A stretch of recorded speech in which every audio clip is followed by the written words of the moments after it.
are the example of racism in this community. You are horrible. You all are white males. You never lived in my shoes, and you do not know what it's like to be an African-American male. Who in the hell do you think you are?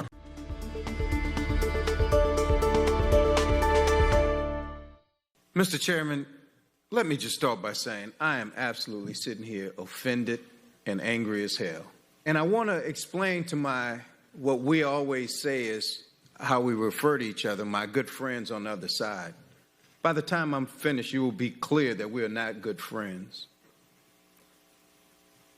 As a black male who went to the 5th best public high school in the country, who was a victim of excessive force, who has a black son, who has worries that you all don't. And to my colleagues, especially the ones that keep introducing amendments that are a tangent and a distraction from what we're talking about, you all are white males, you never lived in my shoes, and you do not know what it's like to be an African-American male. And all I'm saying is, if you are opposed to this legislation, let's just have the vote. But please do not come in this committee room and make a mockery of the pain that exists in my community. And it reminds me of the argument about the 1964 Civil Rights Act, or the 65 Voting Rights Act, where 126 people voted against a Civil Rights Act, 85 people against a Voting Rights Act, because they had all these side issues. Either man up and say you don't believe in it, or let's talk about the real issue. And yes, we're not interested in watered down version of this bill. I'm not interested in equality with all deliberate speed.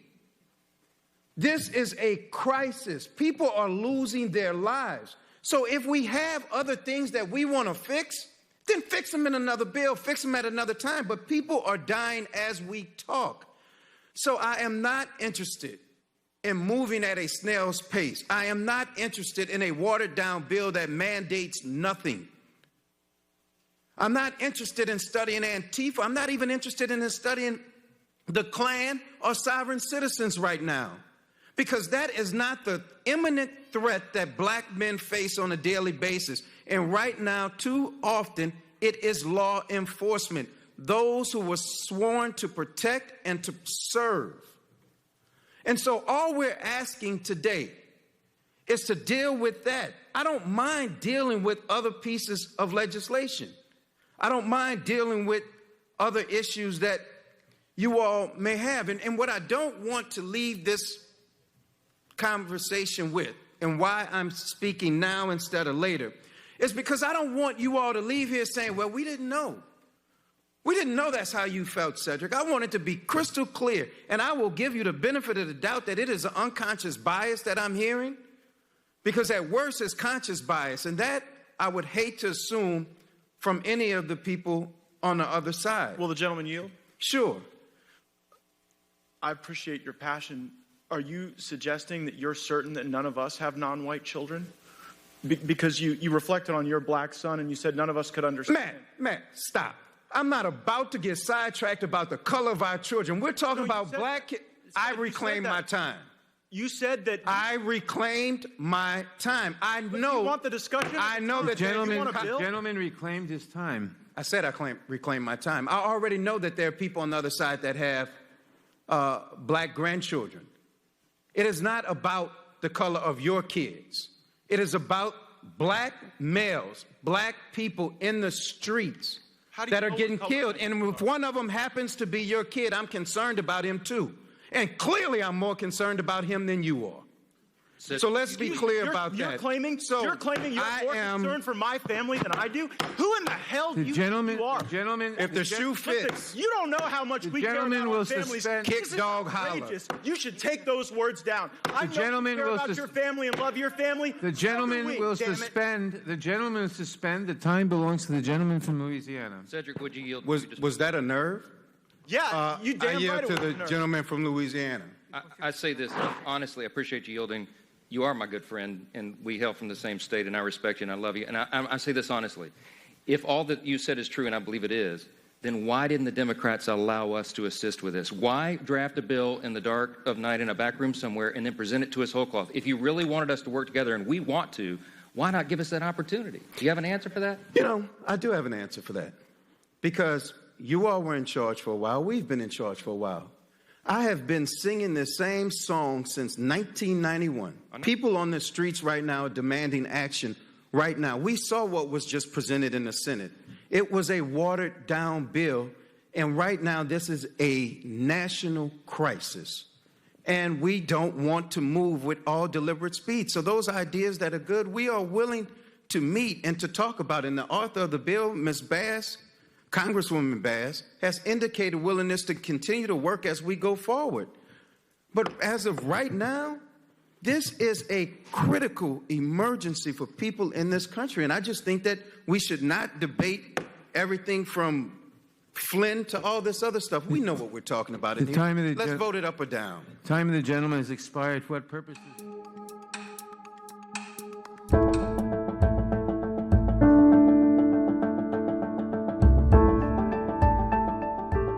Excuse me, is a manager here? Yes, I'm a manager. You are? Okay.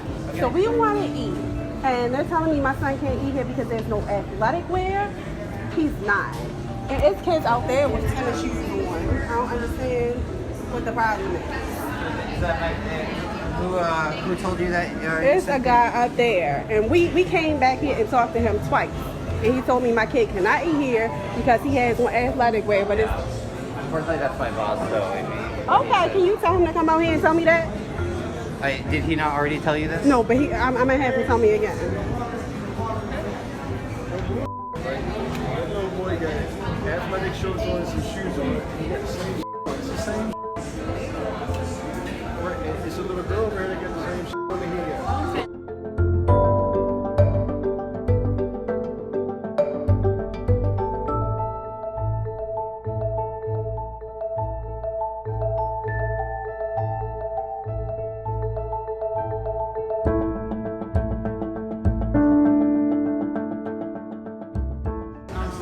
Gentleman's already explained it to you. Okay, tell it to me again. You telling me we cannot eat here? So unfortunately, we do have a dress code. If you have some non-athletic shorts. But that white kid out there can eat here with his tennis shoes on and his athletic shirt. So we allow tennis shoes, but not athletic shorts and t-shirts. He has on you telling me that's not an athletic shirt? Not that one, but you telling me that little boy who just ate here does not have on an athletic shirt. I'm sorry. I would love for you to be able to come back and eat. So you telling me my son can't eat here because he has on athletic stuff? No, just the shorts. It is part of our dress code. We try to enforce So it's only his shorts? Only the shorts can't be athletic? the shorts and the t-shirt, yes. But the little boy has on an athletic, the little white kid that just sat out there had on an athletic tennis shoes and an athletic shirt.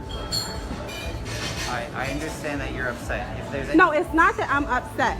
The little boy out there had on athletic, you telling me it's no athletic wear. The little boy out there had on athletic tennis shoes and an athletic shirt.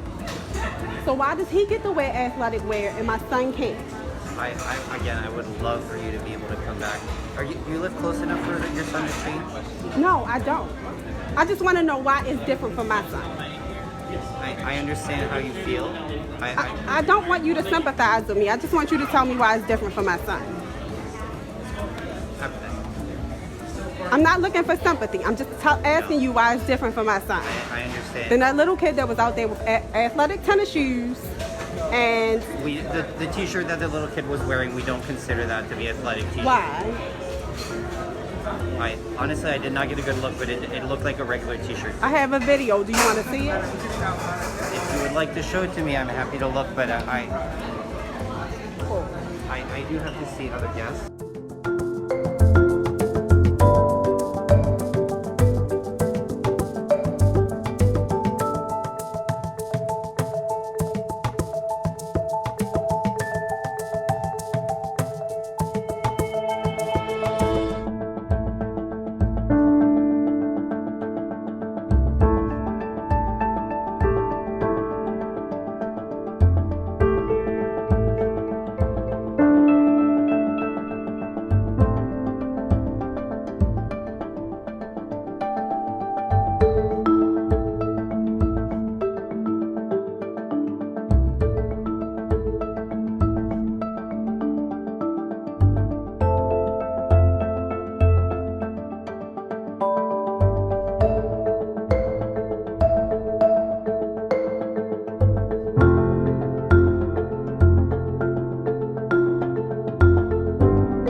This video is spreading like wildfire over the internet. It shows African-American men being escorted out of Wolfchase over the weekend. I was going to the mall to a cell phone store and noticed a white male security guard trailing some young men who appeared to have just come into the mall like he was a cat after mice. McKenzie says when he asked the men why they were being escorted off the property, they said it was because they were wearing hoodies. I took this picture of the Code of Conduct policy at the mall. It states that people must wear appropriate clothing. There is no specifics about what type of clothing is banned.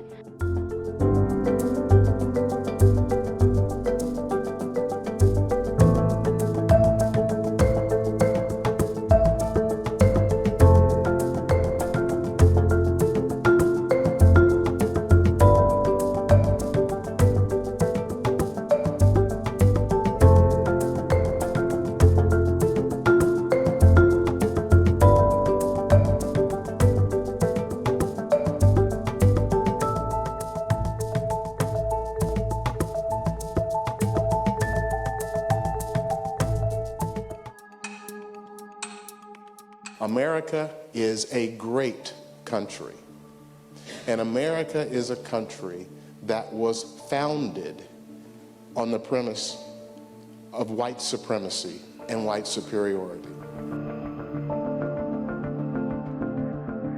I know you have heard in this entire debate, well, there's a difference between heritage and hate. And there's a difference between Southern culture and slavery. And the monuments are celebrating heritage. They're celebrating culture. They're celebrating Southern pride. And people have understood these code words for a long time. So, I grew up in Memphis, Tennessee. And what greets me as a citizen of Tennessee when I go to my state capital in Nashville, where my grandparents lived? Nathan Bedford Forrest. Well, he made a fortune in Memphis as a slave trader, and he was the original Grand Wizard of the KKK. He led a Confederate massacre of black soldiers and white soldiers, American soldiers, during the Civil War.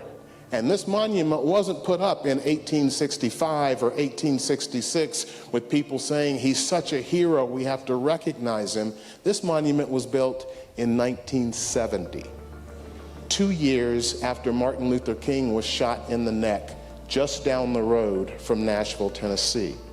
And we'll come to that timing as we go through this, because the timing of these monuments, I think, suggests something that's very important in terms of understanding what they're about.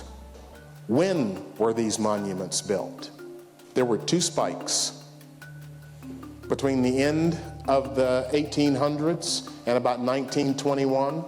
What else was going on at the exact same time in America? The fact that this was normal, the fact that this was behavior that didn't really shock anybody, tells you something about how deeply white supremacy has been ingrained into American culture. 1921, the black community in Tulsa, Oklahoma was one of the most prosperous communities in America, and the whites there decided they weren't gonna have it. So they simply burned it to the ground. Almost 300 people killed.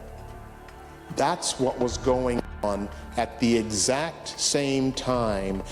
Was this explosion of Confederate monuments, an explosion of thanks and praise for people who had done nothing other than fight to maintain white supremacy and slavery.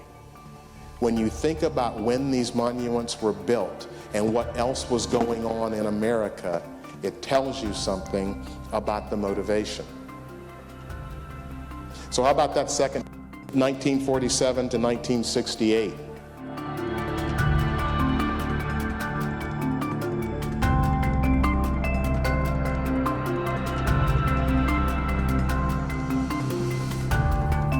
One thing that people forget about our history is that Reconstruction after the Civil War was actually working. There were over 2,000 black elected officials in America. Businesses that blacks were starting to take hold. And in 1877, I think it was Grover, I can't remember the president, but he got elected and basically said, I'm withdrawing the troops. In 1876, there were 125,000 black registered voters in Louisiana. In 1878, that number dropped to 5,000. And if you're wondering about the flag, it had essentially been dead and buried until 1948, when Strom Thurmond brought it back with the Dixiecrat Party. And once again, they are telling us as clearly as they can what they are about and why they're waving that flag. The party's purpose was clear: we stand for segregation of the races. This is from the editor of the Augusta, Georgia Courier in 1951.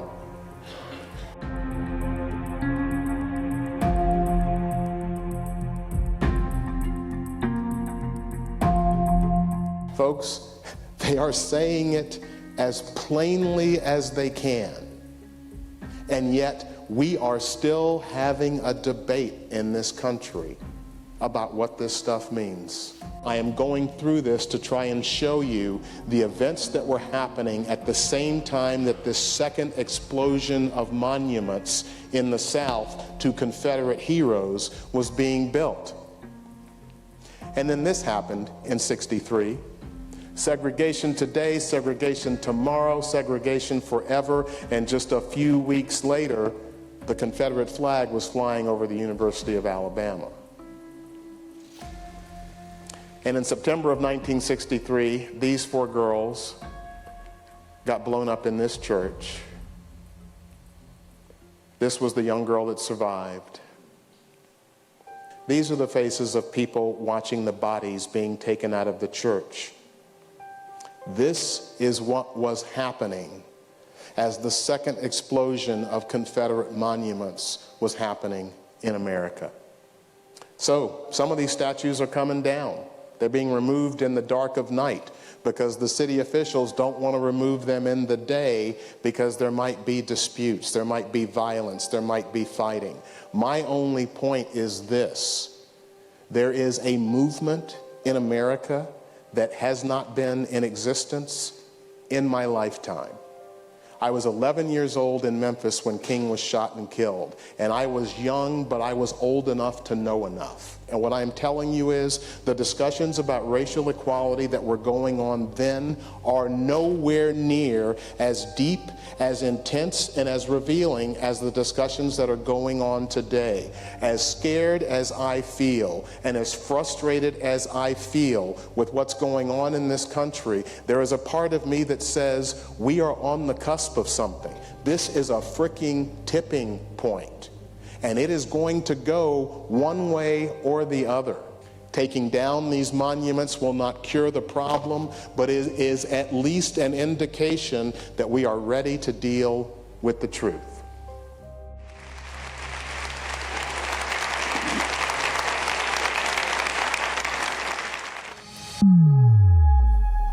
You are the example of racism in this community.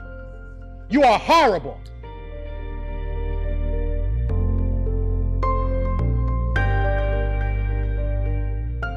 So I had intended to get up here and talk about how racist Robert E. Lee was, but I'm gonna talk about you, Connie. Sitting over there shopping while we talking about Robert E. Lee. This is a picture of you shopping while we talking about racism and history in this country. Only white members of this board got up while we were up here talking too, because you don't give a damn, and it's clear. But I'm gonna tell you what the slaves, my ancestors, said about Robert E. Lee, since you don't know history, sister. Let me tell you that they said when he got the plantation, after he got off the field where 27,000 people died at Gettysburg, Connie, Robert E. Lee was a brutal slave master. Not only did when he whooped the slaves, he said lay it on them hard. After he said lay it on them hard, he said put brine on them so it'll burn them. That's what Robert E. Lee did.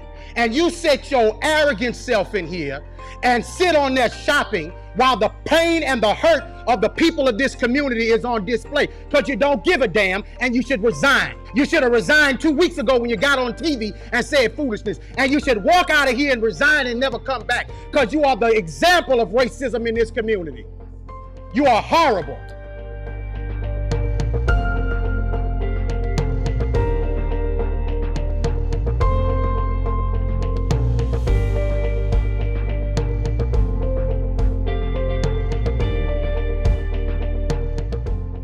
I would hope that they would learn a little bit more about General Lee, because General Lee inherited a large plantation, and he was tasked with the job of doing something with those people who lived in bondage to that plantation, the slaves, and he freed them.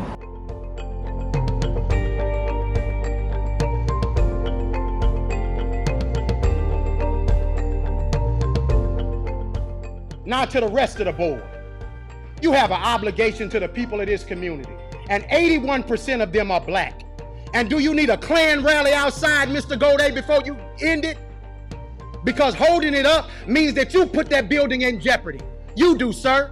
Because all over the country, they burning stuff down. And black folks in this city have stood with protesters. I ain't seen you elected officials out there with them, making sure that nothing goes south in Baton Rouge. It's been folks in this community who give a damn. Not just when it's comfortable, but every time. And 4 years ago, we came down here. Mr. Drake, they say you're a good man. Be a good man.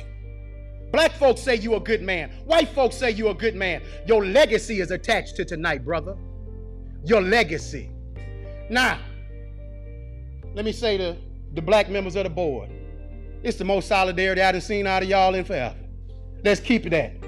Let's stand on this moving forward, because we don't need to apologize for Connie, Evelyn. She showed you who she was when she was sitting next to you while you were talking shopping. You don't need another example. Now, when do we as Baton Rouge stop being in 1856? If you want to name the building after somebody, how about PBS Pinchback, the first black governor of the state of Louisiana, when he was governor during Reconstruction? You want another name? Oscar Dunn, who was the lieutenant governor of the state of Louisiana in the 1860s, that gave the right for Darius Landis and Don Collins and Evelyn Ware Jackson and Tremel Howard to get here. You want to name it after somebody from Reconstruction? Name it after the people who fought for abolition of slavery. If you want to name it after somebody, honor the right people, the people who are on the right side of history. But it's your ancestor that the school is named after. So you're holding on to your heritage. But we built this joint for free. And we done begging you to do what's right.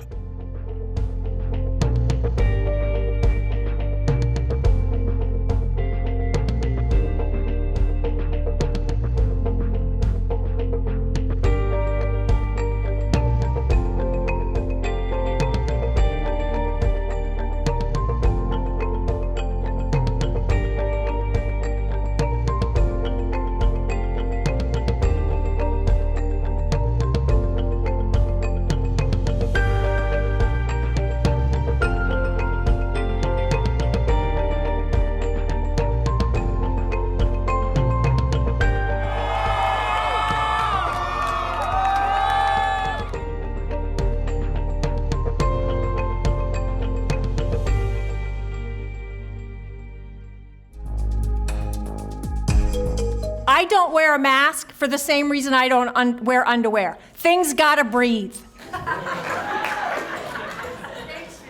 Thank you for your comments, ma'am. And they want to throw God's wonderful breathing system out the door. You're all turning your backs on it. In the beginning, God formed man out of the earth and breathed his breath in him, and he became a living soul. Where do you derive the authority to regulate human breathing? What you say is the political dogma that they're trying to shove down our throats on every commercial, in every store, and it's disgusting. Every single one of you that are obeying the devil's laws are going to be arrested. And you doctor are going to be arrested for crimes against humanity. Let me ask you all, do you believe you're God? Do you believe you can override God's divine plan for our lives? You're removing our freedoms and stomping on our constitutional rights by these communist dictatorship orders or laws you want to mandate.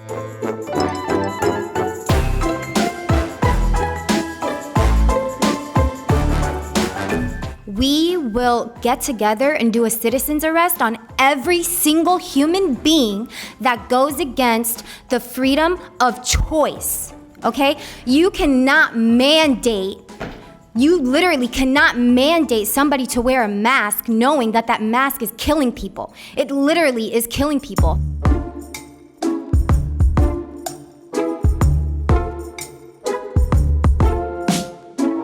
Every single one of you have a smirk behind that little mask, but every single one of you are going to get punished by God.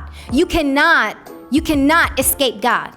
You cannot escape God. I'm gonna say that again. You cannot escape God, not even with the mask or 6 feet, okay? 6 feet, like I said before, is military protocol. You're trying to get the people to train them so when the cameras, the 5G comes out, what? They're gonna scan everybody. We gotta get scanned, we gotta get temperatured. The kids have to go to school with masks. Are you insane? Are you crazy? I think all of you should be in a psych ward right the heck now. Much of our communication is nonverbal, which includes facial expressions, gestures displayed, and the physical distance between the communicators. How will young children be able to know who the dangerous deviants are, like pedophiles and people in the human sex trafficking? You did not listen to we the people. I would die for that country. I would die for the Constitution. And you know what? You disgrace me. You know why? You did not listen to we the people. You made your decision. I haven't worn a mask yet. I'm not wearing it today. Besides, despite what you guys do up here today, I'm not wearing one tomorrow. I was born free. I will stay free. My rights come from God, not from you. I'm not wearing it. You're going to have to hold me down and put it on me. We are a nation of shared values of freedom, liberty, equality. We are home of the free, land of the brave. This is America, as someone else spoke. This is not Cuba. We are not in a communist nation.